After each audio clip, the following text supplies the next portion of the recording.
Okay, lecture number, this is lecture number कौन सा वाला है ये? 7. 7।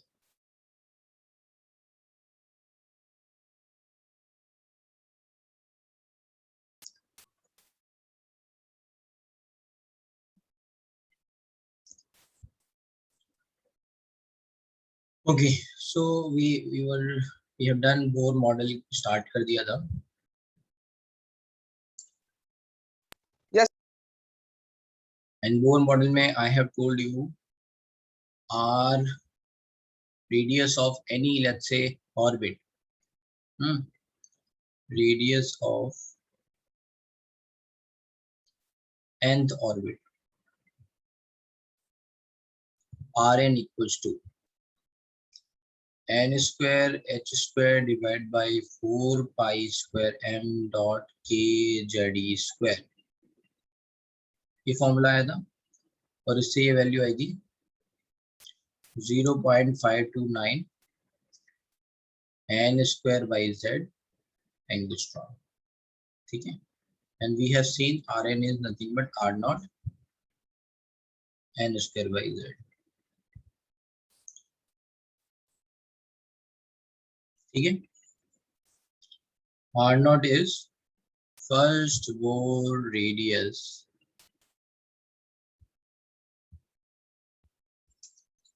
of first Bohr orbit.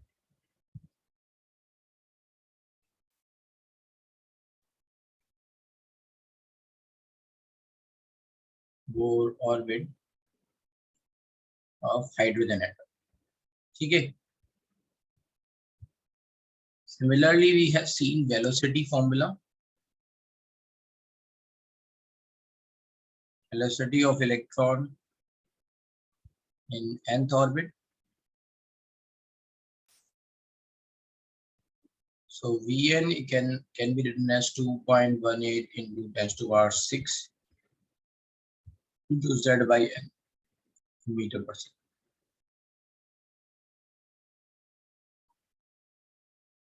And we have seen energy formula.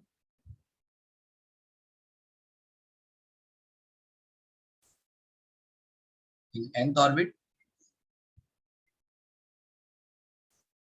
energy of electron in nth orbit में हम क्या देखेंगे कि total energy equals to minus kZe square by r 2r.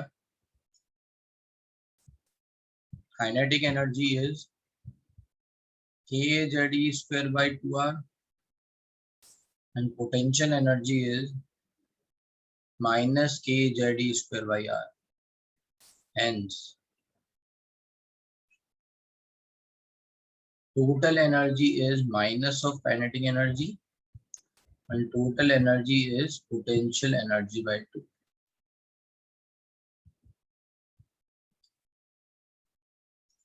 ठीक है, इतना हमने पढ़ लिया था. ये मेन फॉर्मूला जो लास्ट क्लास में हमने किए हैं वो हमने यहाँ कवर कर लिया. अब चलते हैं थोड़ा आगे वैल्यू पे. जैसे हमने यहाँ वैल्यू रखी है, तो टोटल एनर्जी को En से रिप्रेजेंट कर लेते हैं, है ना, और R की वैल्यू डाल देते हैं. Hence, En is nothing but minus kZe square by 2 Rn. Rn की वैल्यू डाल देंगे तो ये हो जाएगा minus kZe square by 2 into n square by h square divided by 4 pi square m dot kZe square. तो ये क्या होगा, ये वाला टर्म ऊपर चला जाएगा ना, ये 2 से ये कट कर लेते हैं तो 2 पाई स्क्वायर m रह गया. ऊपर चला जाएगा तो ये क्या हो जाएगा 2 pi square m dot k square z square e square, मतलब e की पावर 4 नॉट e स्क्वायर, है ना, मल्टीप्लाई हो गई divide by n square h square minus में. तो अब अगर यहाँ पे कांस्टेंट वैल्यू डाल देंगे जैसे लास्ट क्लास में कर रहे थे, तो वैल्यू आ जाती है En equals to minus 13.6 z square by n square in electron volt.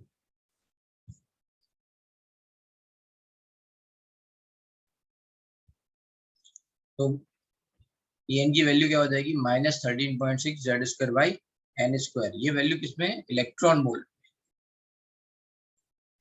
ठीक है, कैलकुलेटर यूज करके यू कैन, है ना, राइट दीज वैल्यूज। ये सब वैल्यूज आपको पता होंगी। m is nothing but mass of electron, E is charge of electron, H is Planck's constant, K is 9 into 10⁻⁹। ठीक है,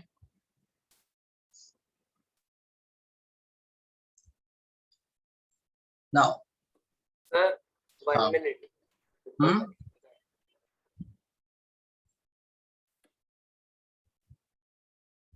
Yes, sir. Done. ठीक है, ये सबस्क्रिप्ट में लिख रहा हूँ मैं, ये सब है ना, तो ध्यान से लिखना है। सब बड़ा सा मत लिख देना, तो आपको लगेगा ये हाँ ये n मल्टीप्लाई आर है। चलो, ये इलेक्ट्रॉन वोल्ट में आई। अगर इसको हम किलो जूल पर मोल में लिखेंगे तो ये कुछ आता है, मतलब यही वैल्यू आ जाएगी -1313 किलो जूल, है ना, Z square by N square.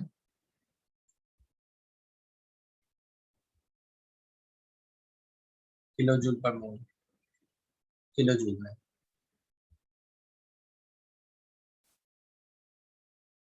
ये ऐसे आ जाएगा। ठीक है,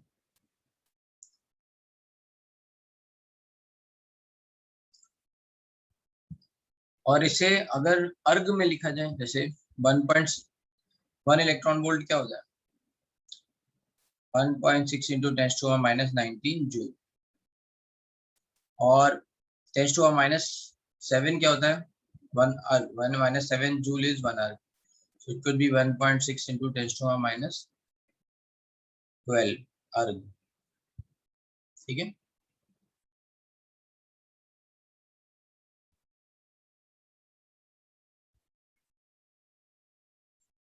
ठीक। अब इसको, इस वैल्यू को अगर इसमें लिखेंगे तो इसका 1.6 इंटू 10⁻12 से मल्टीप्लाई कर देंगे, तो वो यूनिट भी लिख लो। कई बार अलग अलग वैल्यूज दे रखी होती है, यूनिट अलग अलग होती है। 13.6 इंटू 1.6 इंटू 10⁻12 करेंगे तो ये हो जाएगा approximately -21.8 into 10⁻12 into Z square by N square, है ना। थोड़ा सा छोटा छोटा लिख लेते हैं ताकि आ जाए यहाँ पे -21.8, ठीक है, into Z into 10⁻12 Z square by N square erg. या ठीक,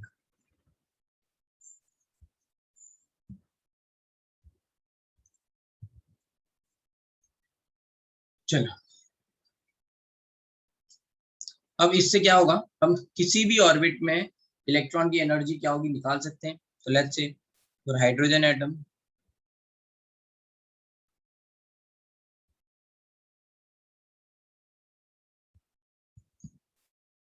ठीक है, फॉर हाइड्रोजन एटम Z की वैल्यू हो गई 1। अब हमें एनर्जी निकालनी है, तो let's say E equals to -13.6। Sir, हाँ, सर वो En इक्वल टू -13.6 के बाद लिखा है ना -1313 कैसे? इलेक्ट्रॉन वोल्ट को कन्वर्ट करो जूल में, और ये पर मोल है, मतलब एक मोल के लिए निकाल रहे हैं, तो 6 इंटू 10⁻23 से मल्टीप्लाई करेंगे। और याद भी रख लो 1 electron volt is nothing but approximately, है ना, 96 किलो जूल पर मोल। एग्जैक्टली देखेंगे तो 96.5 आता है, पर ठीक है 96 ओके सर, इस थैंक यू। ऐसा मल्टीप्लाई। ये शायद मैंने बताया भी था ना, ये कन्वर्जन लास्ट क्लास में, आयोडीन वाला जब हम कर रहे थे। Yes sir, yes yes sir.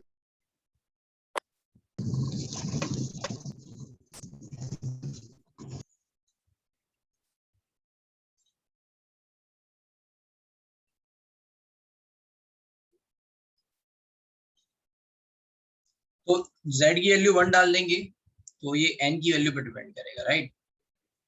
So this is let's say -13.6 Z की वैल्यू 1 का whole square divide by n square in electron volt, तो ये हो जाएगा -13.6 by n square electron volt. Electron volt unit है इसलिए लिख रहा हूँ ये ब्रैकेट में।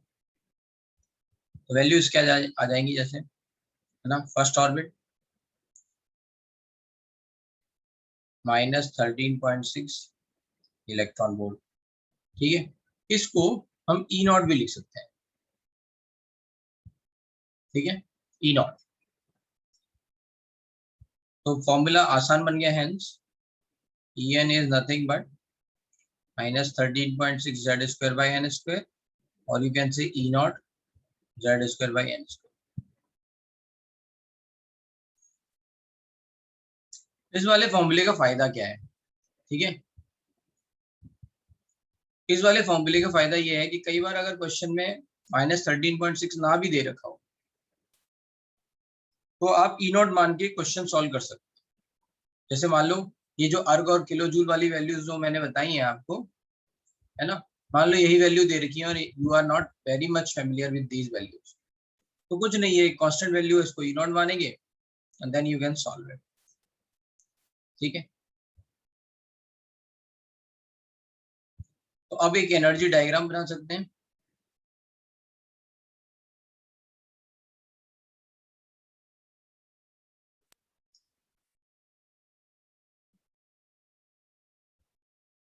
हम एनर्जी लिख सकते हैं अलग अलग ऑर्बिट की।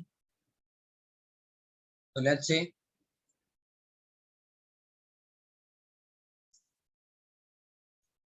इस डायरेक्शन में we are writing energy,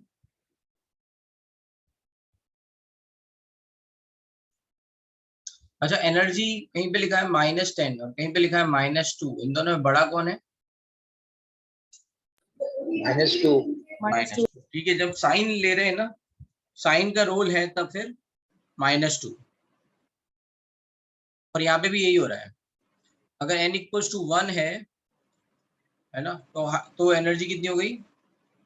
-13.6 electron, ठीक है। फिर n इक्वल्स टू 2 है तो कितनी हो गई? या फिर इसको लिख सकते हो ई not.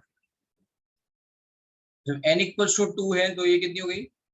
-13.6 divide by 4 which is nothing but n की वैल्यू 2 का स्क्वायर 4, ठीक है। फॉर्मूला भूलना नहीं, मैं लिख दे रहा हूँ, ई एन का फॉर्मूला क्या है? -13.6 Z square by n square, right.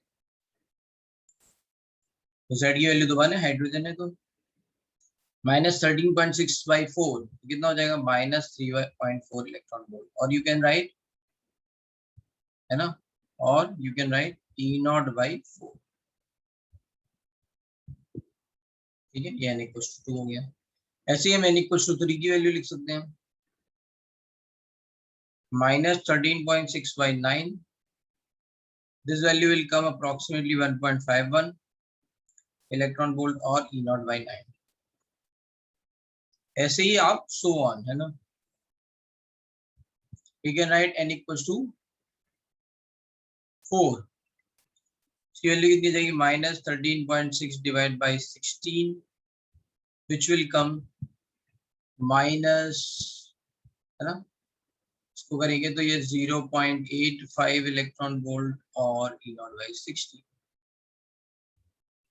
ऐसे ही आप एक और लिखोगे, अच्छे n equals to 5 -13.6 divided by 25,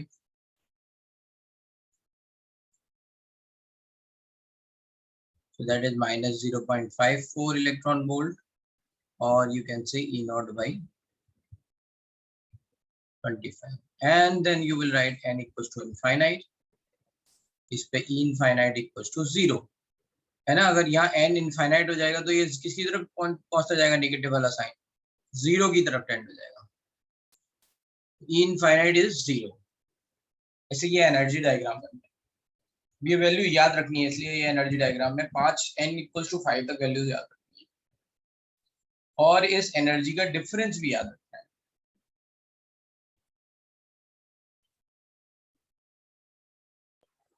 sir अगर, हाँ एक मिनट, अगर मुझे इनसे इसके बीच का डिफरेंस देखना हो, है ना,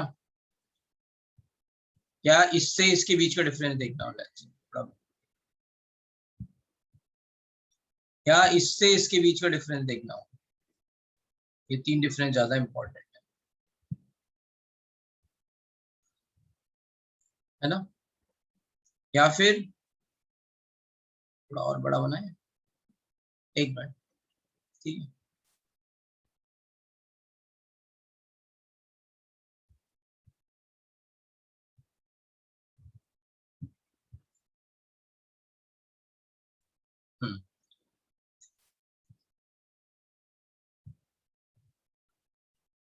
या फिर मुझे लेट्स से इनके बीच का डिफरेंस देखना हो, या इनके बीच का डिफरेंस देखना हो, या फिर लास्ट में इनके बीच का डिफरेंस। 4 तक तो याद ही होने चाहिए, ये सारी वैल्यू और ये 4, ये याद रखनी, तो फास्ट हो जाएगी कैलकुलेशन, ऐसा नहीं है। तो अभी आप क्या देख रहे हो, डेल्टा, मतलब हमें एनर्जी का डिफरेंस देखना है, डेल्टा ई, ये क्या हो जाएगा, ई फाइनल माइनस ई इनिशियल। ई फाइनल की वैल्यू कितनी है, -3.4, लेट्स से। ई इनिशियल की वैल्यू क्या है, -13.6, तो माइनस ऑफ -13.6, तो ये प्लस हो गया, minus minus plus, so -3.4 plus 13.6 is equals to 10.2 electron. तो याद क्या रखना है, this is 10.2 electron. Similarly you will see the difference over here, ये -1.51 इलेक्ट्रॉन वोल्ट है, इससे इसको सब्ट्रैक्ट करेंगे तो यहाँ पे कितना आ जाएगा, ठीक है। यहाँ अब मैं डायरेक्टली वैल्यू लिख दे रहा हूँ, ठीक है, यू कैन चेक। तो 12.09, ये वैल्यू हो गई 12.75, 1.89, 2.55, 0.66, लिख लो ये values. Now you can C one more thing, कि यहाँ से यहाँ के बीच की जो एनर्जी का डिफरेंस है वो ज्यादा है। जैसे मैंने रेडियस के लिए बताया था, रेडियस में r0 n² है, तो जैसे जैसे n बढ़ रहा है, दो कॉन्जिक्यूटिव ऑर्बिट के बीच की का डिस्टेंस बढ़ता जा रहा है।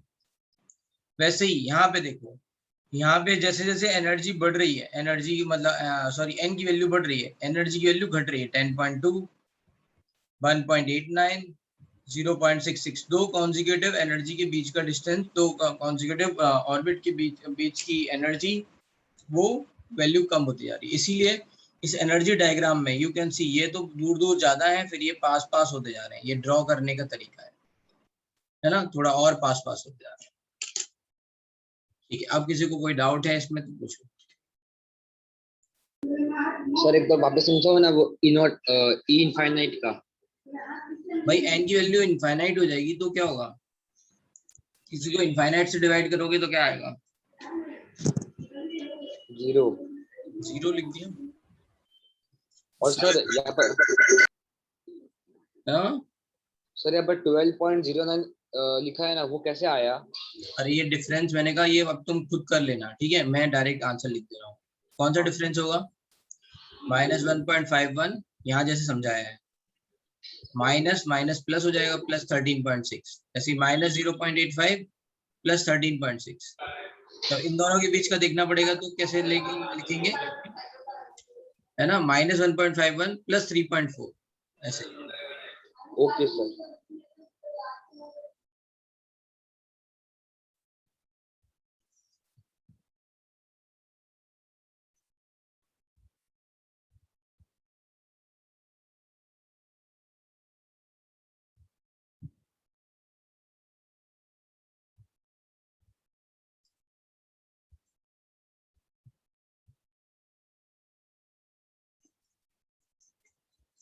क्या एक्सप्लेन करना है वापस से, एक फॉर्मूला है -13.6 z²/n², n की वैल्यू, z की वैल्यू तो फिक्स है 1, n की वैल्यू 1 2 3 4 5 लिखोगे तो ये सारी वैल्यूज आ जाएंगी।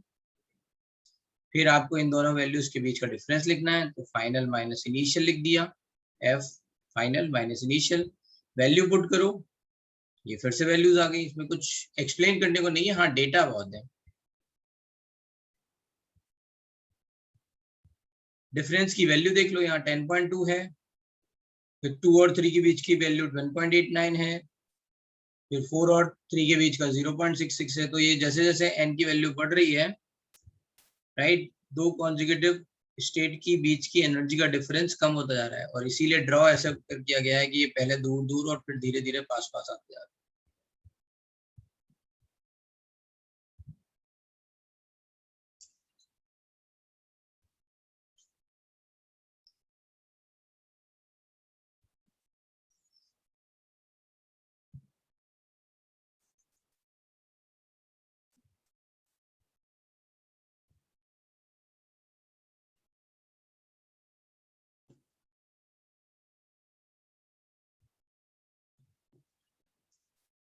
इसको ई नॉट के टर्म में डिफरेंस लिख सकते हो क्या?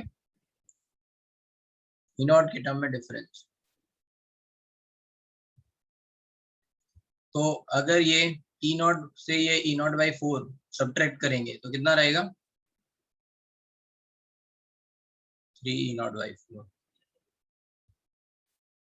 इससे इसको सब्ट्रैक्ट करेंगे, इससे ब्लैक से। मैंने अलग अलग पेन इसलिए यूज किए हैं ताकि तुम्हें अलग अलग पैटर्न याद रहे। 3 ई नॉट बाई 4, ये कितना होगा? ई नॉट से ई नॉट मतलब 1 से 1/9 सब्ट्रैक्ट करो, कितना बचेगा? 8/9, 8/9 ई नॉट। ऐसे 1 से लेट्स से 1/16 सब्ट्रैक्ट करो तो कितना बचेगा? 15/16 ई नॉट। फिर 1/4 माइनस 1/9 करो, कितना बचेगा? इनका एलसीएम 36, 9 माइनस 4 दैट इज 5/36। ये वैल्यू कितनी आई? 5/36 ई नॉट। ऐसे ही 2 से 4 के बीच की एनर्जी का डिफरेंस लेट्स से सब्ट्रैक्ट करो तो 1/4 माइनस 1/16 कितना हो जाएगा? 16 एलसीएम 3 माइनस 1, सॉरी 4 माइनस 1, 3/16। तो ये वैल्यू डिफरेंस हो गया 3/16 ई नॉट। एंड ना 1/9 में से 1/16 उसका सॉरी 1/9 माइनस 1/16 करोगे तो कितना आएगा? 144 एलसीएम 16 माइनस 9 7, 7/144 तो 7। एनीवे ये सब कैलकुलेशन है, थोड़ा अगर आपके दिमाग में रहेगा तो फायदा होगा।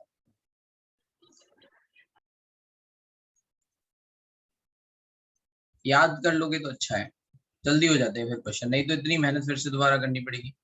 और आपकी तो कैलकुलेशन भी वीक है ना? पता चला 13.6/16 में ही आपने खूब सारा टाइम लगा निकाल दिया। पहले 2 से कट कर रहे हैं, फिर 2 से कट कर रहे हैं, राइट। चलो ये वैल्यूज हो गई। अब इसमें एक अच्छी बात है, अगर मुझे एनर्जी डायग्राम किसी भी एलिमेंट का बनाना है, let's say if I am going to write energy diagram of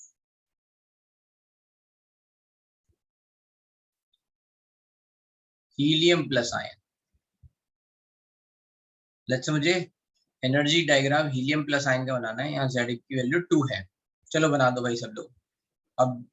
अब प्रीवियस जो इंफॉर्मेशन है उसके बेसिस पे बनाते जाओ। n इक्वल्स टू 1, थोड़ा बड़ा बना लो।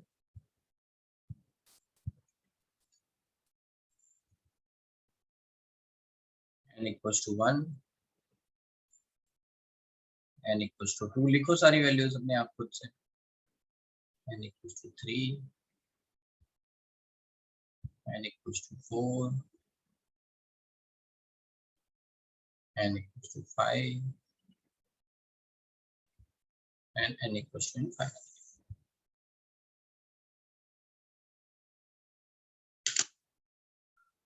लिखो भाई।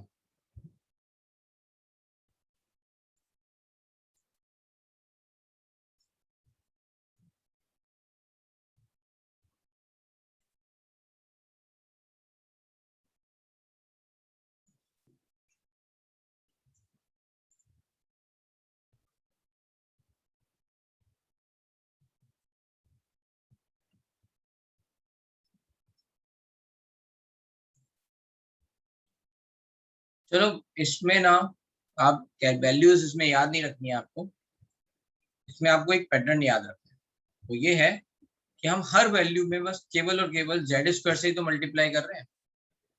ऑलरेडी 13.6 बाई एन स्क्वायर वाला फॉर्मूला जो है ना वो ऑलरेडी लगा चुके हैं, क्योंकि जेड की वैल्यू 1 थी, तो ये सारी वैल्यू क्या है 13.6 बाई एन स्क्वायर। बस अभी हम एक्स्ट्रा क्या कर रहे हैं, जेड स्क्वायर से मल्टीप्लाई करते हैं, ठीक है। अगर इसकी वैल्यू अगर मुझे लिखनी होगी तो मैं लिखूंगा -13.6 इंटू 4, ठीक है।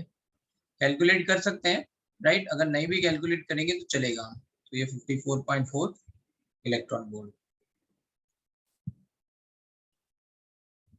ये मैं सिखा रहा हूँ बस। तो ये एक तरह से क्या है, मैं फॉर्मूले में लिख दे रहा हूँ 13.6 इंटू जेड स्क्वायर, ठीक है। ये क्या हो जाएगा ई नॉट इंटू जेड स्क्वायर। ये क्या बनेगा, ये किसी के लिए भी हो गया, हीलियम नहीं, एक जनरल हो गया, ठीक है। ये कितना हो जाएगा -3.4 जेड स्क्वायर, और you can say E naught by 4 Z square. Z की वैल्यू रख दो जो भी है, -1.51 Z square, E naught by 9 Z square, -0.85 Z square, और you can see E naught by 16 Z square, और you can say -0.54 z square, और you can say e naught by 25 z square। यहाँ तो जीरो ही रहेगा, ठीक है। इस तरह से इनके बीच के डिफरेंसेस लिखने हो, जैसे मान लो ये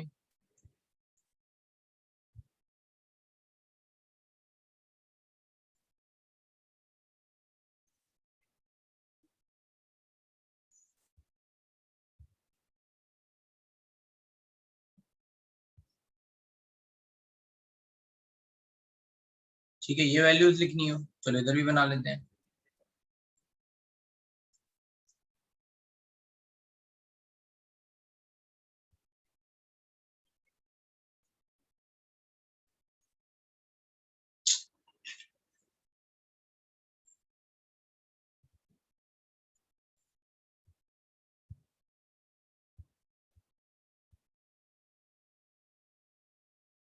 ठीक है, ये लिखना हो तो क्या वैल्यूज हो जाएंगी, इनके बीच का डिफरेंस कितना था 10.2, तो 10.2 जेड स्क्वायर। इनके बीच का डिफरेंस कितना था 12.09 जेड स्क्वायर। इनके बीच का डिफरेंस कितना था 12.75।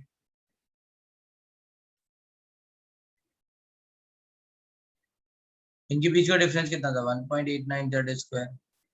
इनके बीच का डिफरेंस कितना है 2.55 जेड स्क्वायर, है ना। सब इलेक्ट्रॉन वोल्ट में है, 0.66 जेड स्क्वायर। यहाँ पे ये कितना हो जाएगा, है ना, 3 नॉट बाई 4 जेड स्क्वायर। ये कितना हो जाएगा 8/9 ई नॉट जेड स्क्वायर, राइट। बस लिखने से क्या होगा, आपको एक बार ये वैल्यूज फिर से रिवाइज रहेगी। ये कितना हो जाएगा, let's say 15/16 Z square,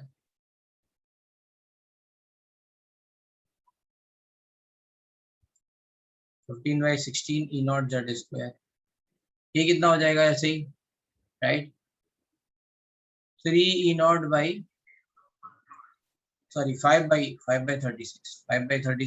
by Z square.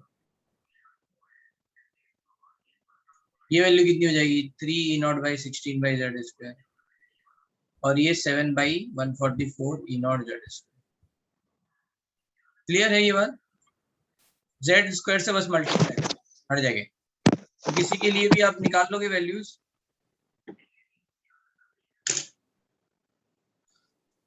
लिख लो अपने लैंग्वेज में।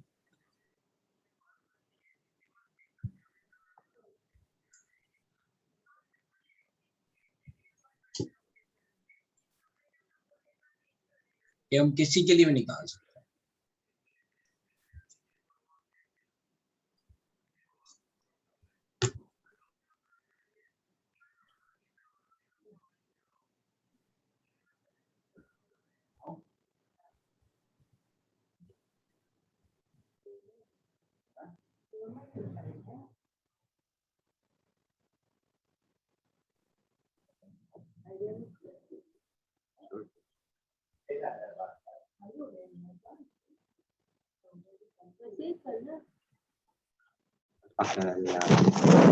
आवाज आ रही भाई, अपना माइक बंद करो।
डन हो गया भाई।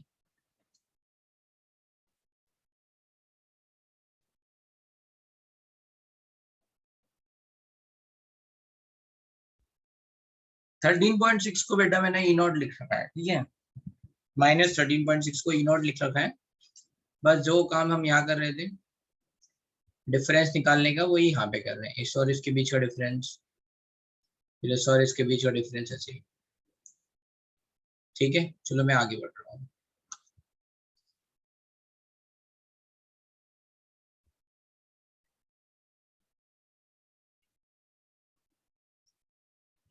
ठीक है, तो अब बात आती है absorption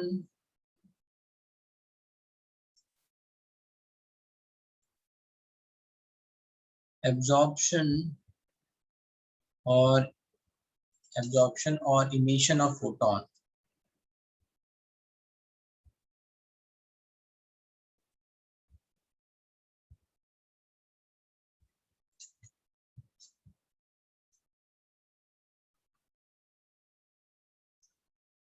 When electron jumps from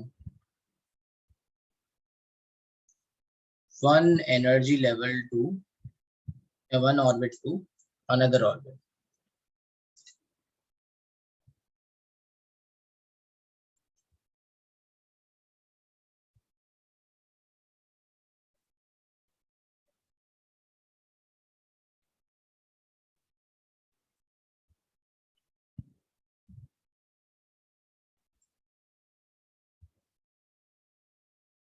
ठीक है, one orbit to another orbit, ये नोट करके लिखो कि एब्जॉर्प्शन और इमिशन ऑफ फोटोन, है ना, takes place is when electron jumps from one orbit to another orbit। इसका मतलब क्या है, जैसे मान लो इलेक्ट्रॉन n=1 में है, ठीक है, और इसको जंप करना है n=2 में, अच्छे से यहाँ से यहाँ चाहिए। यहाँ पे वैल्यू है -13.6, यहाँ पे है -3.4। हाइड्रोजन एटम के लिए ही बात कर, तो इसको अपनी एनर्जी बढ़ानी पड़ेगी, क्योंकि -3.4 और -13.6 में ज्यादा क्या है, -3.4, ये हाई एनर्जी स्टेट है ना। जैसे जैसे नेगेटिव में वैल्यू कम हो, मतलब मैग्नीट्यूड वैल्यू कम होती जा रही है, बट नेगेटिव में है, इसका मतलब वो बढ़ती जा रही है, राइट। तो इसको अपनी एनर्जी बढ़ानी पड़ेगी, मतलब इसको कुछ एनर्जी एब्जॉर्ब करनी पड़ेगी x टू गेट -3.4। वो एनर्जी मैंने आपको भी लिखा भी दी है, तो that value is going to be 10.2। इसको 10.2 इलेक्ट्रॉन वोल्ट एनर्जी चाहिए, है ना, so that it can goes to n=2। इतनी बात समझ में आ रही है? Say yes no? Yes sir. Yes sir. Electron अगर मान लो n=1 में है और इसे n=2 में जाना है, लेट्स से, इलेक्ट्रॉन को ये ट्रांजिशन करना है, तो क्या करना पड़ेगा, एनर्जी एब्जॉर्ब करनी पड़ेगी या एनर्जी गेन करनी पड़ेगी। एब्जॉर्ब का मतलब क्या है, गेन करनी पड़ेगी। किससे गेन करेगा, फोटोन से। फोटोन क्या है, लाइट। किससे गेन करेगा, फोटोन से। तो जब ये 10.2 इलेक्ट्रॉन वोल्ट का फोटोन गिरेगा इस पे, तो उसकी एनर्जी हो जाएगी अब 3.4 electron volt, minus 3.4 electron volt. तो ये कहाँ पहुंच जाएगा, n = 2 में पहुंच जाएगा। ठीक है, इतनी बात समझ में आ गई कि इलेक्ट्रॉन जंप कैसे करेगा। तो this is absorption of photon. यहाँ समझा देते हैं। Let's say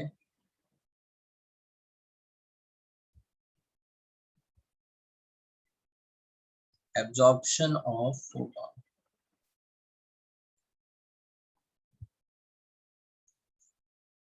Electron absorbs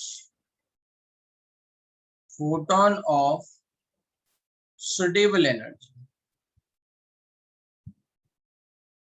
and important बात है suitable energy and jumps to higher energy state.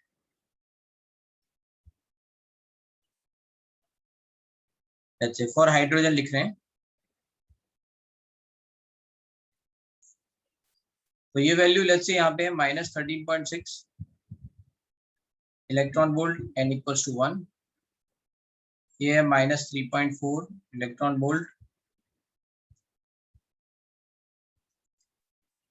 n = 2। Electron is present over here. क्या करेगा, फोटोन एब्जॉर्ब करेगा। कौन सा, 10.2 इलेक्ट्रॉन वोल्ट। ठीक है, ये फोटोन रिप्रेजेंटेशन है। क्या हो जाएगा, electron will jump from here to here, n = 1 से n = 2। 10.2 इलेक्ट्रॉन वोल्ट का मतलब क्या है, मैंने आपको पहले ही बता चुका हूँ। Energy in of photon is nothing but hc/λ। अगर इलेक्ट्रॉन वोल्ट में लिख रहे हैं, एनर्जी ऑफ फोटोन क्या होती है, hc/λ according to Planck's constant.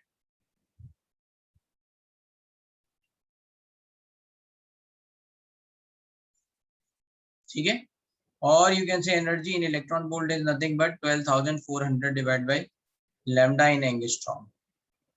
यहाँ में जो वैल्यू पता है 10.2, तो लैम्डा इन एंगस्ट्रॉम कितना आ जाएगा, 12,400 divide by 10.2। so this will come around है ना 1200 समथिंग, तो 1216 एंगस्ट्रॉम।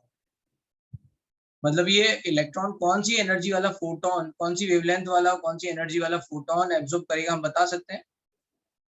एनर्जी तो हमें ऑलरेडी पता है, energy of difference of two orbits. Lambda हम ऐसे निकाल सकते हैं, हम बोल देंगे जितनी भी लाइट हमारे पास गिर रही है उसमें 1216 एंगस्ट्रॉम वाली जो लाइट है वो एब्जॉर्ब हो जाएगी।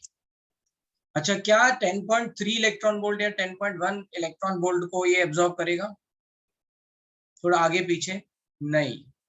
अगर 10.1 इलेक्ट्रॉन वोल्ट को एब्जॉर्ब करेगा तो इलेक्ट्रॉन की एनर्जी कितनी होगी, -3.5 इलेक्ट्रॉन वोल्ट। तो n = 2 में पहुंचा क्या, नहीं।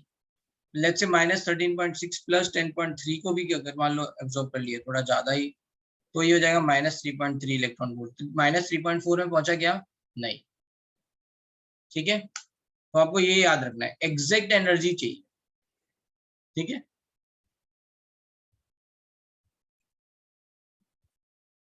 so that's why I have highlighted suitable energy। यहाँ पे हाईलाइट कर रखा है suitable energy। सनी की कोई भी एनर्जी दे देंगे, 10.2 से ज्यादा कोई भी एनर्जी दे दी तो पता चला एक्साइट हो जाएगा, नहीं।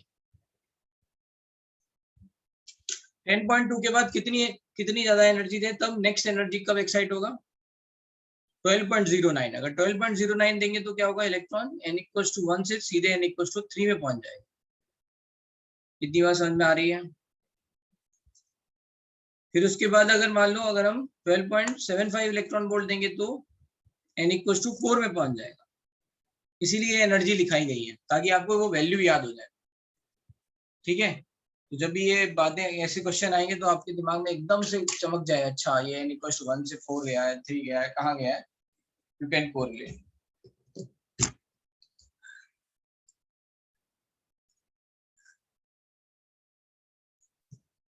Absorption of photon is also called as excitation of electron, क्या, और you can say that is excitation of electron, excite कर रहे हैं इलेक्ट्रॉन, ठीक है, उसको एक्साइट कर रहे हैं। यहाँ तक किसी बात में कोई दिक्कत हो तो पूछ लो, कोई कॉन्सेप्ट नहीं समझ में आया हो। आर्या कुलकर्णी, बेटा समझ में आ रहा है? हाँ सर। ओके सर हम्म ये बताओ ना, energy of photon. Energy of photon, Planck's theory, hc/λ, ठीक है, प्लैंक्स कॉन्स्टेंट थ्योरी बताई थी ना, energy of photon is nothing but hc/λ, बस।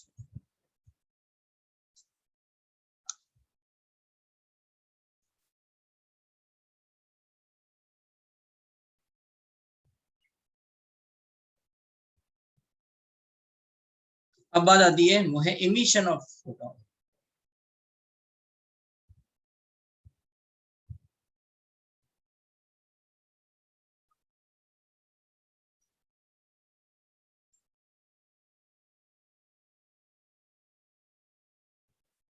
हाँ, डिफरेंस की वैल्यू अलग अलग रहेंगे, अलग अलग एटम के। हाइड्रोजन की जगह हीलियम है, अलग वैल्यू अलग फोटोन एब्जॉर्ब होंगे, अलग एनर्जी के।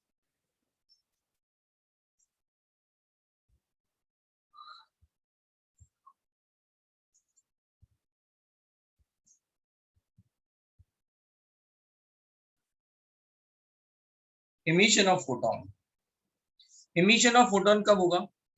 Electron can stay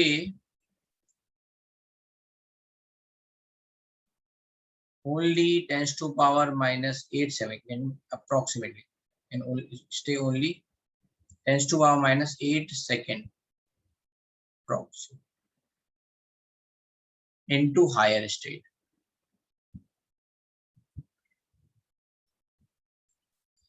After that, electron de-excite to, है ना, ग्राउंड स्टेट। ग्राउंड स्टेट मतलब n = 1, मतलब ये केवल और केवल 10 to power -8 सेकंड के लिए ये जो है इस हायर स्टेट में रुकेगा, उसके बाद ये वापस आएगा। जब वापस आएगा तो फिर क्या होगा? वापस, है ना, फिक्स है कि एनर्जी ऑफ इलेक्ट्रॉन इस n = 1 में -13.6 होनी चाहिए। तो क्या करेगा? जितनी भी एक्सेस एनर्जी होगी उसको फोटोन की तरह निकाल देगा, de-excite to ground state and emits,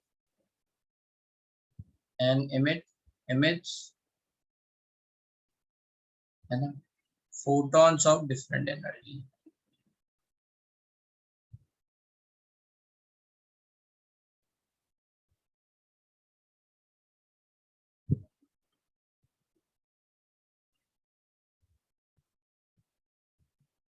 हाँ, जब यस, तो तुम्हें पता तो है कैसे निकालना है एनर्जी ऑफ फोटोन, तुम सॉरी डिफरेंस कैसे निकालना है, निकाल लेना, ठीक है। कुछ कॉमन वैल्यूज मैंने बता दी हैं जो बार बार आपको देखने को मिलेगी। Electron can stay 10 to power -8 second into higher state. After that, electron de-excited to ground state, that is n = 1, and emits photons of different energy। इसका मतलब क्या है? देखो, जैसे मान लो अगर इलेक्ट्रॉन n = 3 में है,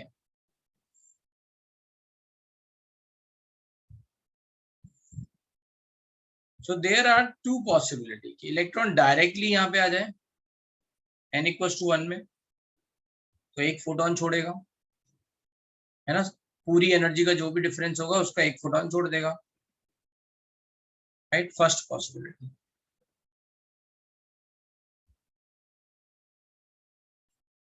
राइट, या फिर ऐसा हो सकता है पहले वो n = 3 से 2 में आए, एक फोटोन छोड़े, और हो सकता है 2 से फिर 1 में आए, फिर एक फोटोन छोड़े, ठीक है, ये सेकेंड पॉसिबिलिटी।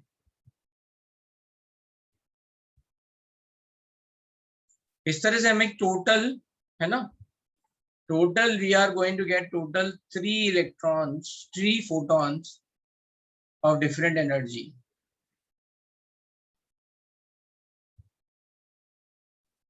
Different energies, है ना,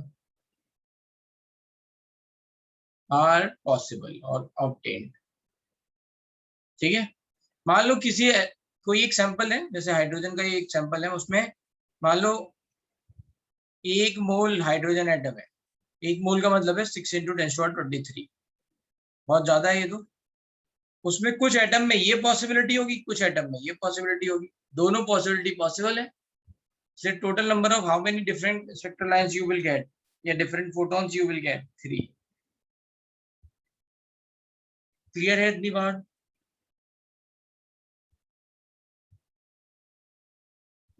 यस सर। भाई केवल जज को ही समझ में आ रहा है, बाकी लोगों को भी आ रहा है सर?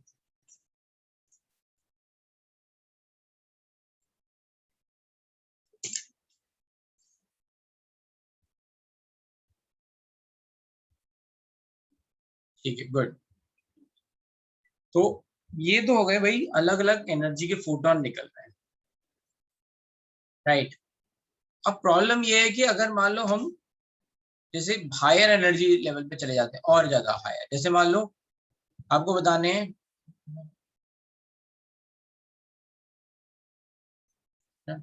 डिफरेंट एनर्जी की फोटोन्स को बोलते हैं नंबर ऑफ स्पेक्ट्रल लाइन। क्या बोलते हैं? Number of spectral line is nothing but number of photons of different energy. ये क्या चीज बोल रहा हूं मैं? जैसे मैं एक एग्जांपल लिखता हूं,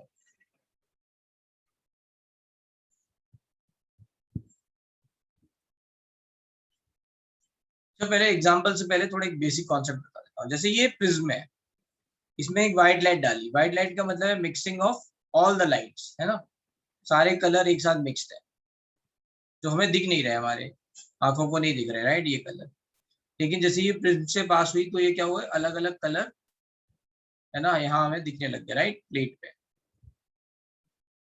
है ना, we can see with your, right.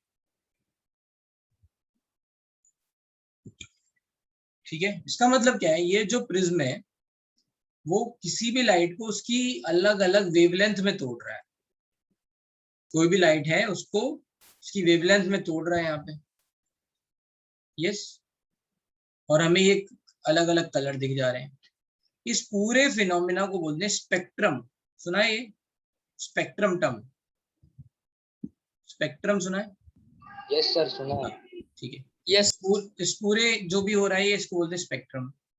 तो यहाँ पे जो ऐसे ही होगा, अगर हम पूरी लाइट ऐसे डाल रहे हैं, ठीक है, बहुत सारी लाइट यहाँ से डाल रहे हैं, और वो अपने अलग अलग एनर्जी, लेट्स से एनर्जी और यू कैन से वेवलेंथ में टूट जाएगी, तो इस पूरे मतलब पैटर्न को बोलेंगे स्पेक्ट्रम। और ये जो नंबर ऑफ लाइंस होंगी, है ना, ये जो मिल रही है अलग अलग वेवलेंथ, इनको बोलेंगे स्पेक्ट्रल लाइंस।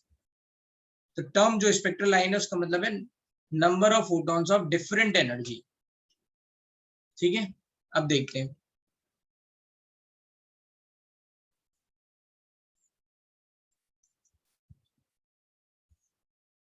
अब जैसे अगर मान लो इलेक्ट्रॉन जो है, यहाँ पे बताते हैं, ठीक है, अगर लेट्स से इलेक्ट्रॉन जो है वो n=4 में है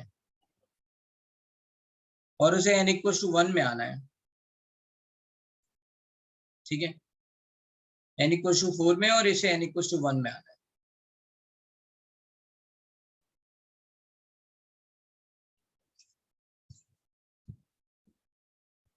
तो कितनी पॉसिबिलिटी हो सकती है देखते हैं।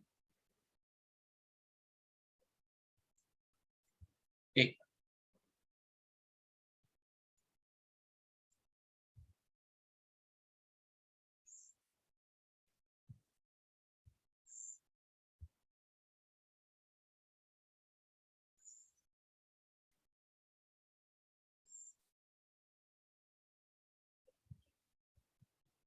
लेट्स से n=4, 3,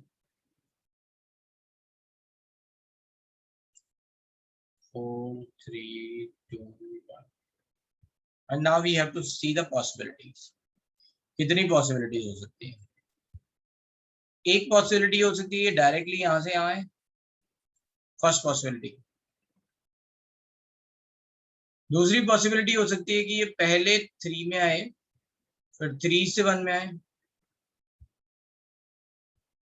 तीसरी पॉसिबिलिटी हो सकती है कि ये पहले 2 में आए फिर 2 से 1 में आए।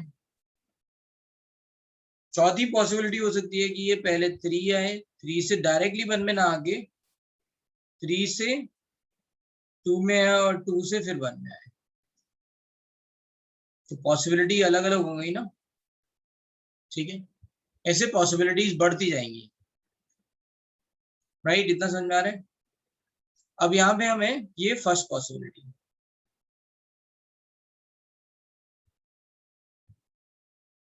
सेकेंड पॉस है ना, सेकेंड, थर्ड, फोर्थ, मतलब ये बताओ, ठीक है, 4 पॉसिबिलिटी, ठीक है। अब इसमें देखते हैं एनर्जी के फोटोन कौन से मिलेंगे। जैसे ये वाला है ना, ये वाला जो फोटोन होगा वो 12.75 का होगा, लेट्स से। ये वाला जो होगा वो 0.66 का होगा, मैं लिखा चुका हूँ, है ना। ये 12.75 का, ये 2.55 का, ये 10.2 का, ठीक है। ये ऑलरेडी 0.66 का, ठीक है। ये 1.89 का, ये 10.2 का, ठीक है। ऐसे ये एनर्जी के डिफरेंसेस हैं जो मेरे को याद है, आपको याद हो जाएंगे। अब आप कुल मिला के ये देखो कि टोटल नंबर ऑफ फोटॉन्स यहाँ नहीं देखने हैं। Total number of photons calculate करने जाओगे तो आप बोलोगे 1 2 3 4 5 6 7 8, no, we have to see total number of photons of different energy। different energy मतलब ये ऑलरेडी निकल चुका है तो इसको काउंट नहीं करेंगे। ऐसे ही 10.2 ऑलरेडी मिल चुका है, इसको काउंट नहीं करेंगे। तो कितने फोटॉन्स हमें डिफरेंट एनर्जी के मिले, है ना। so we are writing down 1 2, sorry यहाँ 12.09 लिखना था, I have written 12.75, ठीक है। 3 1 2 3 मैं लिख दे रहा हूँ यहाँ पे, ठीक है। so this is going to be first, है ना, पहले नंबर, दूसरा, तीसरा, चौथा, पांचवा, छठा। so hence total 6 स्पेक्ट्रल है।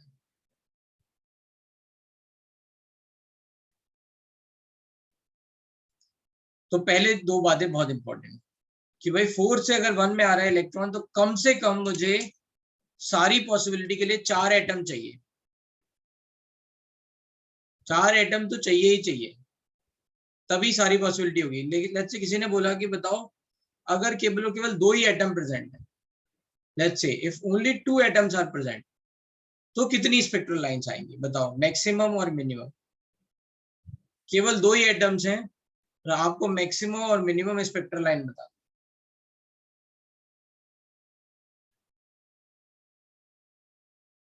मेरी बात समझ में आ गई? मैं ये बोल रहा हूँ ये सारी पॉसिबिलिटी, 4 पॉसिबिलिटी है तो कम से कम 4 एटम तो चाहिए। हर एक एटम में अलग अलग तरह से इलेक्ट्रॉन नीचे आएगा, ठीक है। Now let's say if somebody said कि मान लो 2 ही एटम है, बताओ कितनी स्पेक्ट्रल लाइन मिलेगी? 2, मैक्सिमम मिनिमम दोनों देखना है ना। सर 1 और मैक्सिमम। ये ऑलरेडी काउंट हो गई बेटा, 2 to 1 हमने ऑलरेडी काउंट कर ली है। कमलेश इधर काउंट कर ली इसलिए क्रॉस डाला है। ऐसे ही हमने ये वाली भी काउंट कर ली, 4 to 3। हमने अभी क्या बताया, डिफरेंट एनर्जी के फोटोन लेने हैं। आप सुन नहीं रहे हो क्या ध्यान से?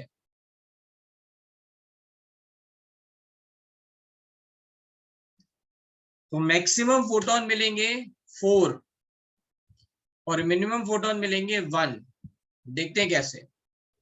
मिनिमम हमें सोचना है तो हम सोचेंगे कि दोनों में एक ही पॉसिबिलिटी हो, वो है ये वाली 4 से 1। दोनों एटम में अगर 4 से 1 आ जाए तो दोनों का फोटोन सेम ही हो जाएगा और वो कौन सा होगा, एक ही स्पेक्ट्रल लाइन होगी।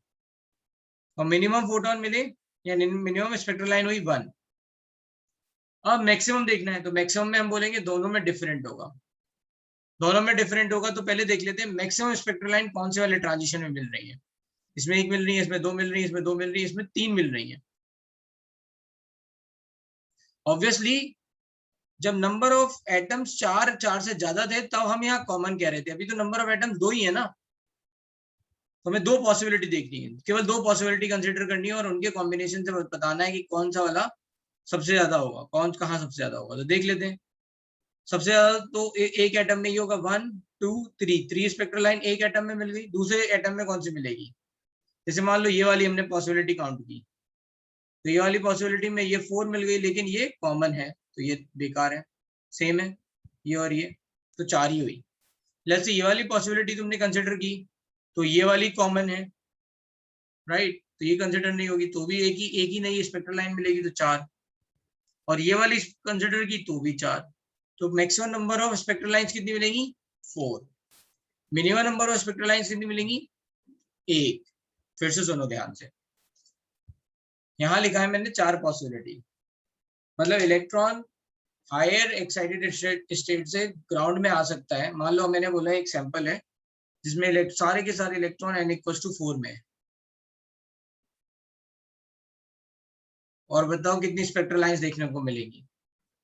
तो अगर है ना नंबर ऑफ एटम्स 4 या 4 से ज्यादा है, बहुत ज्यादा है, 4 है, मिनिमम 4 तक है, तो all possibilities are going to happen, है ना, सब ये सारी पॉसिबिलिटी जो भी हमने देखे सब होंगे और हमें स्पेक्ट्रल लाइंस मिलेंगे 6।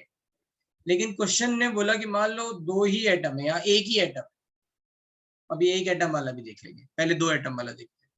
अगर मान लो दो एटम है तो मैक्सिमम और मिनिमम कितनी मिलेगी, तो मिनिमम के लिए हमने बोला दोनों में एक ही ट्रांजिशन होगा, सेम मिनिमम देखना है ना, तो इसलिए एक स्पेक्ट्रल लाइंस दोनों में 4 से 1 आ जाएगा।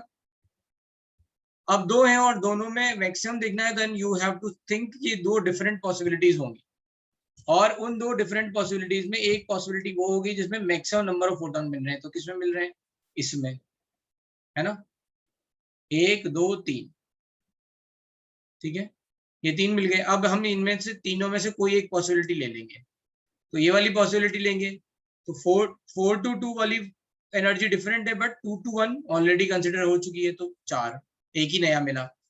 ऐसे यहाँ पे 4 to 3 वाली ऑलरेडी कंसिडर हो चुकी है, 3 to 1 एक नया मिला, 4। अगर ये लेंगे तो ये डायरेक्टली 4 से 1 है तो 4। तो मैक्सिमम नंबर ऑफ फोटोन कितने मिले, 4। लेट्स से क्वेश्चन है कि केवल एक ही एटम है, और बताओ मैक्सिमम नंबर ऑफ फोटोन कितने मिलेंगे।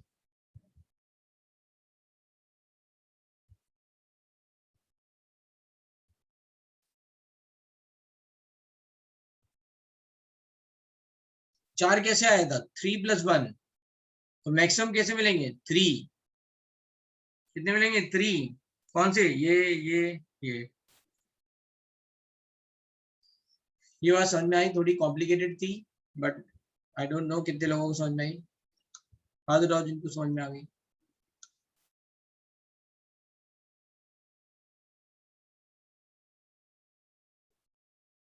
जल्दी जल्दी उठाओ।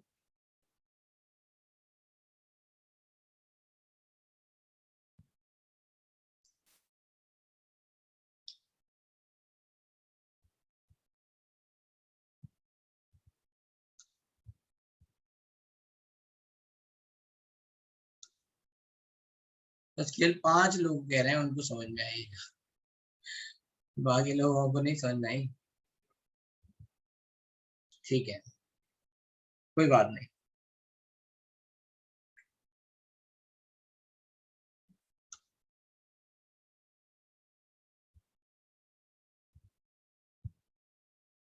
ऐसे समझते हैं, मान लो ये 4 एटम है,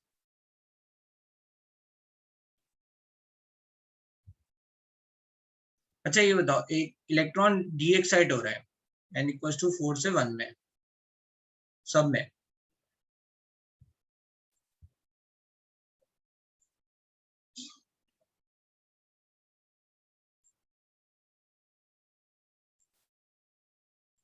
तो एक पॉसिबिलिटी ये, मान लो 4 एटम है, सब में एक ही ट्रांजिशन दिख जाए,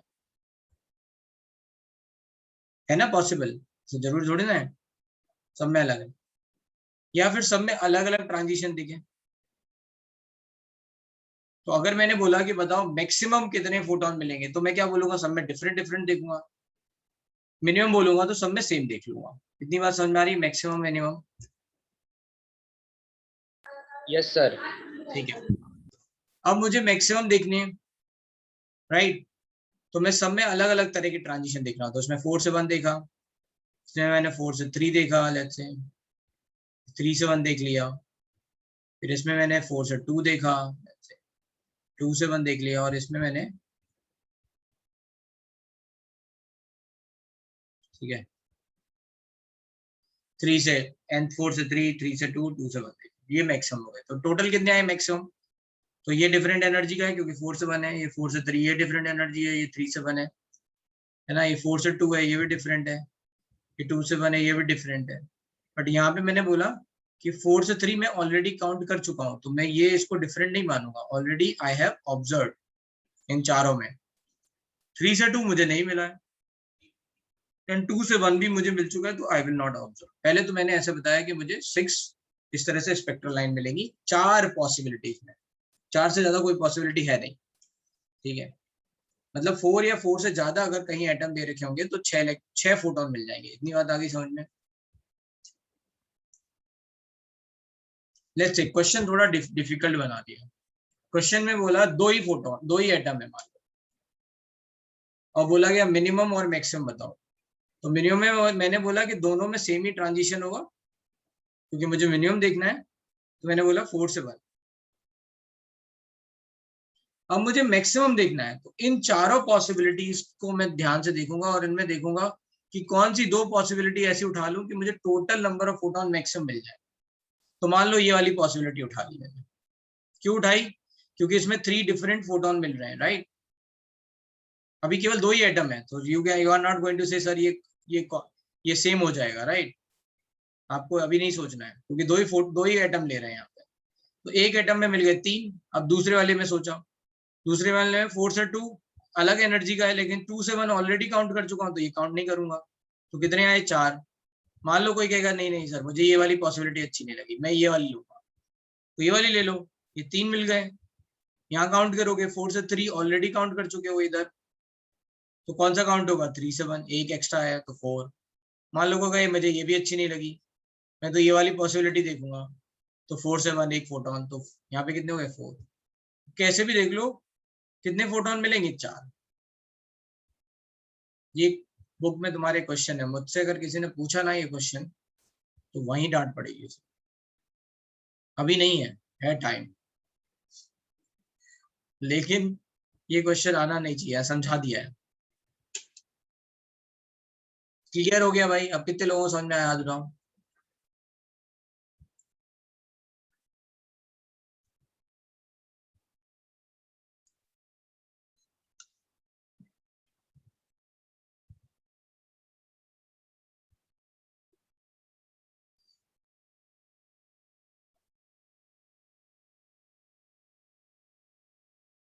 केवल 19 लोगों ने हाथ उठाया। चलो सब लोग हाथ नीचे करो, देखते हैं कितने लोग सुन रहे हैं मुझे।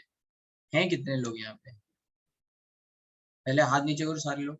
अब राइट, सबने कर लिया। अब कितने लोग मुझे सुन पा रहे हैं?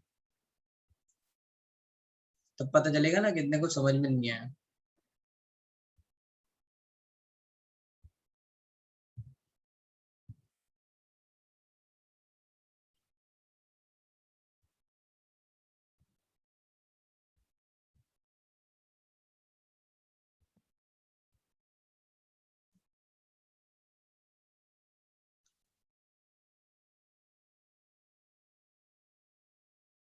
केवल 20 लोगों ने हाथ उठाया, 21 ने उठाया था बीच में।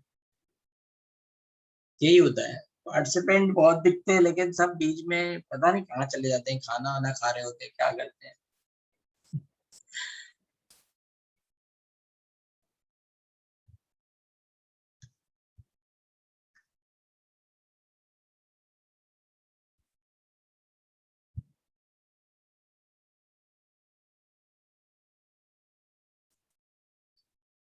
चलो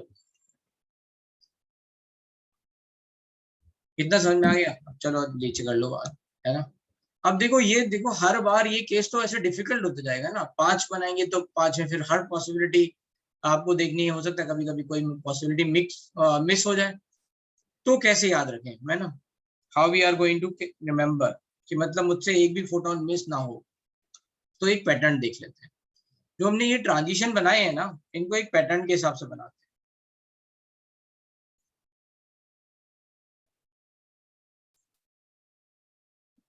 ठीक है, तो मैं फिर से बना रहा हूँ ताकि मुझे एक पैटर्न याद रहे।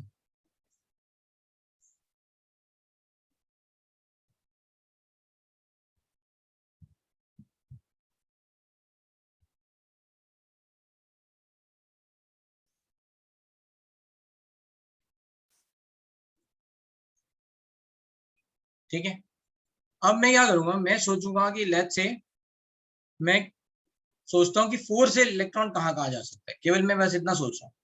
4 से कितने पॉसिबिलिटी है, 4 से 1 पॉसिबल है, लेट्स से 4 से 3 पॉसिबल है, 4 से 2 पॉसिबल है, 4 से 3 पॉसिबल है। मतलब इलेक्ट्रॉन अब 4 में नहीं रहेगा, कहीं ना कहीं पहुंच ही जाएगा। ठीक है, इन तीनों लाइन से। फिर क्या है, अब इलेक्ट्रॉन 3 में जैसे मान लो होगा, तो 3 से कहाँ कहाँ जा सकता है, 3 से 1 जा सकता है, 3 से 2 जा सकता है। मतलब अब फोटोन 3 में नहीं रहेगा, सॉरी इलेक्ट्रॉन 3 में नहीं रहेगा। क्लियर है ना ये बात? अब बचा गया 2, 2 से फिर 1। अगर ध्यान से देखो तो ये जितनी भी लाइन हमने 6 लाइन बनाई है, वो 6 लाइन इस तरह से है। अगर if you want to do the numbering we can do.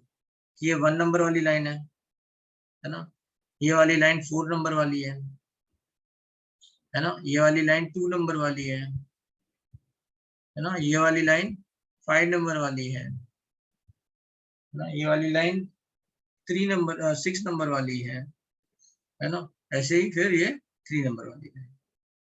ठीक है, सर समझ में आ रहा है? तो ये सर जितनी भी पॉसिबिलिटी थी उनको ऐसे हमने रीअरेंज कर लिया। यस बोलो। सर ये वापस एक्सप्लेन करो। अरे भाई, हमने ये बोला कि 4 से इलेक्ट्रॉन कहाँ कहाँ जा सकता है, 4 से 1 जा सकता है डायरेक्टली, यस 4 से 2 जा सकता है, या 4 से 3 जा सकता है। यही 3 पॉसिबिलिटी है ना। यस हाँ, तो 4 में अब रहा नहीं, ऐसे ही फिर 3 से 2, 3 से 1 एंड 2 से ऐसे ही 1। अब कहीं से भी बोला जाए, मान लो मैं बोलूं आपसे 5 टू लेट्स से 1 बताओ कितने इलेक्ट्रॉन, कितनी स्पेक्ट्रल लाइन मिलेंगी, तो बड़ा आसान है। आप बोलोगे 5 से 1 जाने के लिए कौन कौन सी हो सकती है, 5 to 1, 5 to 1, 5 to 2, 5 to 3, 5 to 4। 5 में कहीं ओ इलेक्ट्रॉन नहीं है। फिर 4 से 3, 4 से 2, 4 से 1, 4 में भी इलेक्ट्रॉन नहीं रहेगा। फिर 3 से 2, 3 से 1, है ना, ऐसे। फिर ऐसे 2 से 1 ऐसे लिख सकते हो हर बार। कितनी बार समझ में आ रही है, say yes no? Yes sir. हाँ, तो कोई भी ट्रांजिशन कहीं पे भी दिया जाएगा तो आप इस तरह से अरेंज कर लोगे, लेकिन इसमें भी एक पैटर्न मिल रहा है। क्या है पैटर्न? जैसे यहाँ पे 4 था और यहाँ 1 था, तो ये 4 माइनस 1 लिखा हुआ है। कितनी स्पेक्ट्रल लाइन मिली यहाँ, 4 माइनस 1 3, फिर कितनी मिली 2, फिर कितनी मिली 1। तो एक पैटर्न हो गया। तो hence number of spectral line का पैटर्न है, number of spectral line is 1 plus 2 plus 3 plus 4, ऐसे है ना, 1 plus 2 plus 3 till delta n, where delta n is n, let's say final minus n initial, or you can say n higher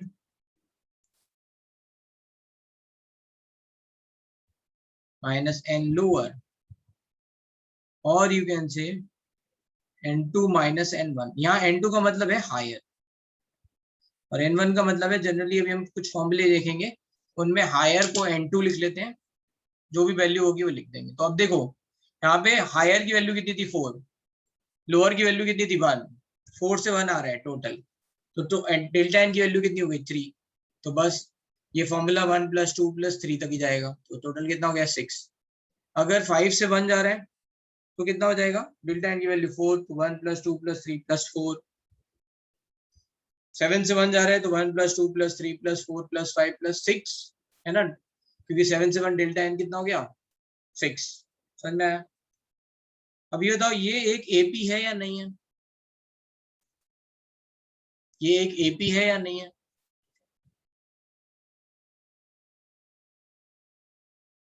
AP का formula, AP का सम का formula क्या होता है? First plus last, है ना, first term plus last term, है ना, divide by 2 into total terms, right? यही होता है ना। तो इसका फॉर्मूला क्या हो जाएगा?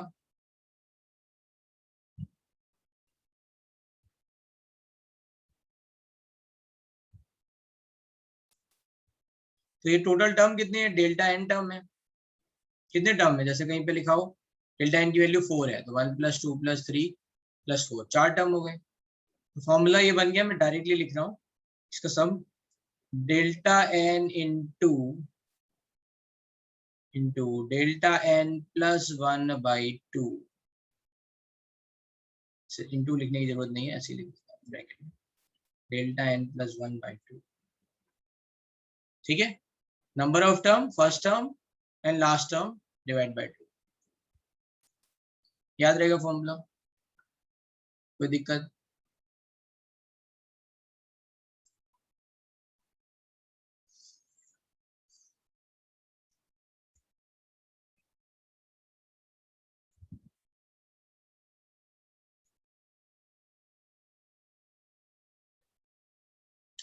ठीक है, तो ये आज एनर्जी और ये जो आपको स्पेक्ट्रल लाइन वाली बात बताई है, इसको अच्छे से रिवाइज कर लेना। ठीक है, बहुत इंपॉर्टेंट है। आगे स्पेक्ट्रम करके आएगा, हाइड्रोजन स्पेक्ट्रम, उसमें ये सब फिर से यूज होगा। ठीक है,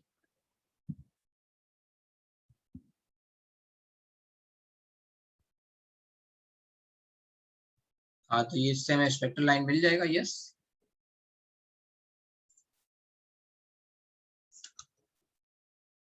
ठीक है, टोटल स्पेक्ट्रल लाइन मिल गई हमें।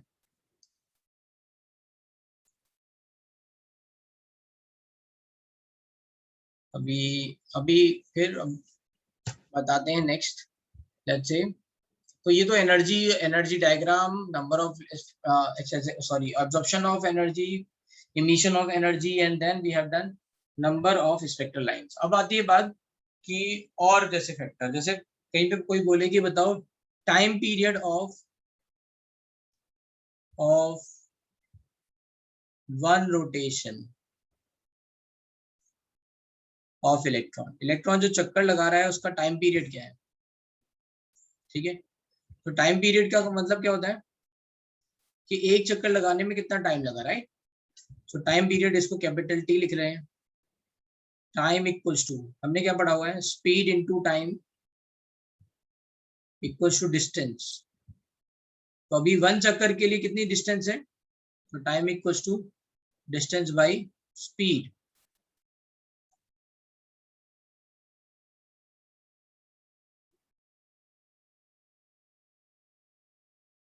ठीक है, डिस्टेंस कितनी है एक चक्कर में? 2πrn, nth ऑर्बिट में। स्पीड कितनी है? vn। तो t की वैल्यू हम निकाल लेंगे इस तरह से, तो मैं डायरेक्टली लिख रहा हूँ या फिर ऐसे लिख देता हूँ, t equals to tn equals to 2πrn/vn। 2πrn की वैल्यू 0.529 into 10⁻⁻10 metre into n²/z divide by 2.18 into 10⁻⁶ into z/n। इसको सॉल्व करोगे, राइट? उसकी एग्जैक्ट वैल्यू याद रखने की जरूरत नहीं है, यू कैन जस्ट सी, ये 2 से 2 कट गया, ये 1 पॉइंट समथिंग आया 3.14 से ये 1.5 समथिंग आया, 3.14 से 1 पॉइंट, तो ये 1 पॉइंट समथिंग आएगा और ये 10⁻⁻16 हो जाएगा। तो मैं tn लिख ले रहा हूँ, या आप कैलकुलेट कर लें इसकी एग्जैक्ट वैल्यू को, चलो कैलकुलेट, याद रखने की जरूरत नहीं है वैसे, जस्ट आइडिया होना चाहिए। 2 into 6.28, सॉरी 3.14,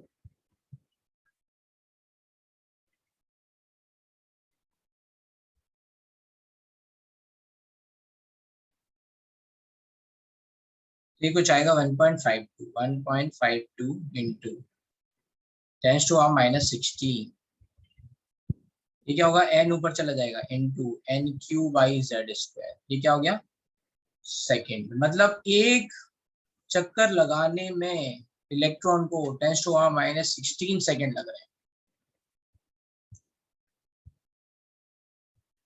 ठीक है,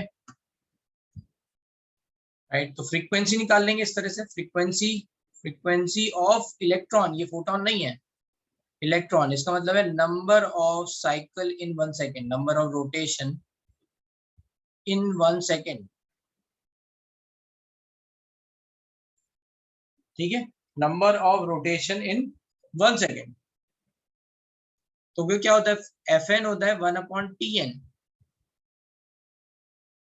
विच इज इक्वल्स टू हो जाएगा, है ना, इसी का जस्ट उल्टा 1.152 into 10⁻⁻16 into Z square by n Q.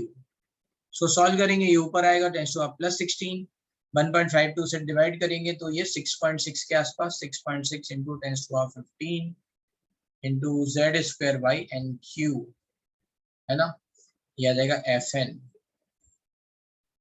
मतलब एक सेकंड में इलेक्ट्रॉन जो है वो 10⁻15 चक्कर लगा देता है।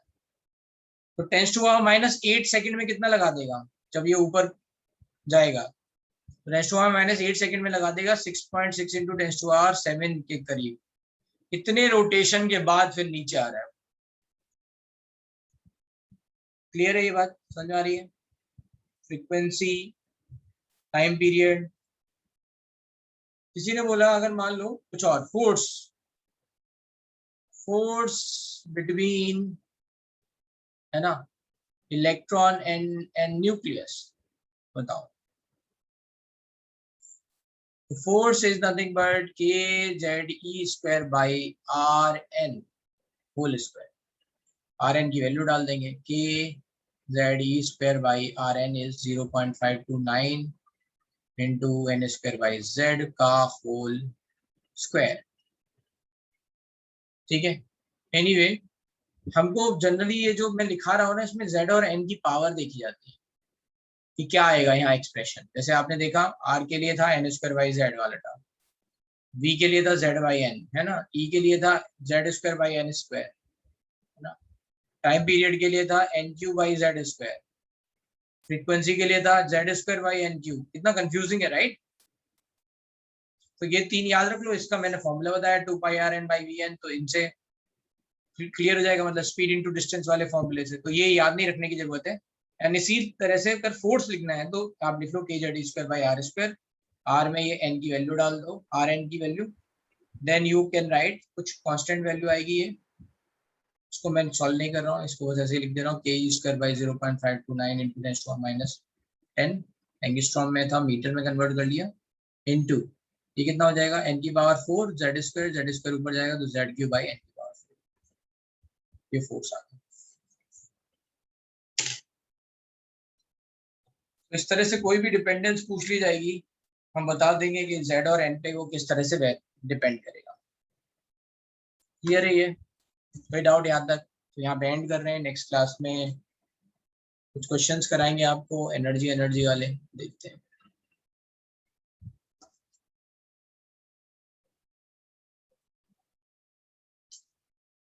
इसमें आपको फॉर्मूले याद नहीं रखने हैं, याद ये रखना है ये कैसे आया था, राइट? मतलब ये बेसिक वाले फॉर्मूले याद रखने हैं, फिर आर एन की वैल्यू डालनी है बस, तो इससे आ ही जाएगा बार बार।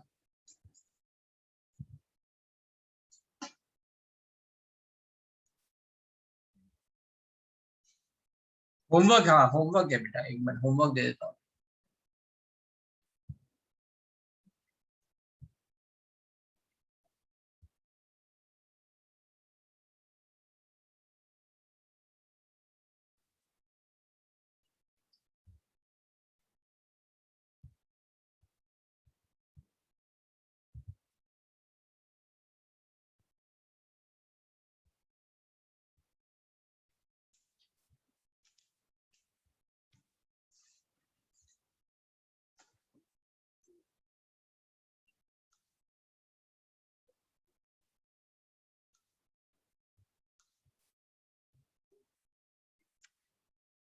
ठीक है, तो आपका भी यहाँ पे राइट ये हो चुका है।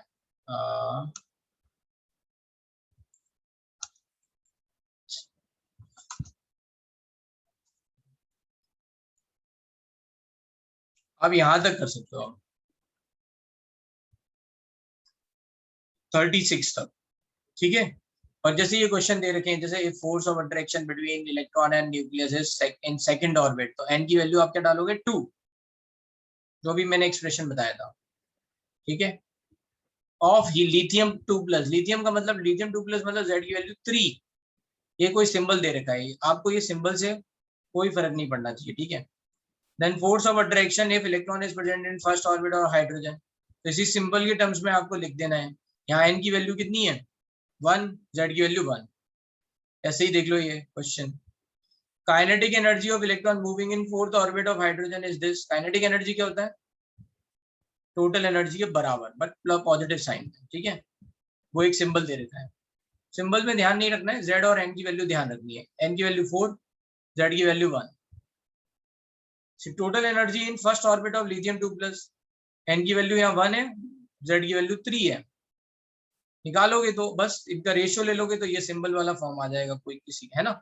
इसकी वैल्यू पता है आपको, इसकी वैल्यू निकालनी है, can you right in terms of ये दिस सिंबल, बस यही करना है, ये सारे क्वेश्चन ऐसे ही है ना। रिवॉल्यूशन पर सेकेंड अभी बताइए आपको, फ्रीक्वेंसी एन की वैल्यू 3, डेल्टा दे रखा है जेड की value 1, then revolution for second n की वैल्यू 2 और जेड की वैल्यू 2, इनके लिए बताना है। कर लोगे भाई, हो जाएंगे ना ऐसे क्वेश्चन। 37 तक करने हैं, मुझसे पूछना मत, 36 तक पूछना नहीं, हो जाने चाहिए। बताऊंगा तो हूँ ही वैसे भी, लेकिन चाहता हूँ कि हो जाए। हम आगे करेंगे, यहाँ हाइड्रोजन स्पेक्ट्रम पे आएंगे थोड़े दिनों में, कुछ कुछ बातें आपको बता दी हैं, आगे बताएंगे। सब्जेक्टिव भी देख लो एक मिनट, ज्यादा नहीं है सब्जेक्टिव, नहीं सब्जेक्टिव में है ही नहीं, हाइड्रोजन स्पेक्ट्रम कराएंगे तभी होगा। चलो ठीक है, बस इतना ही कर लो 36 तक, ठीक है, बाय।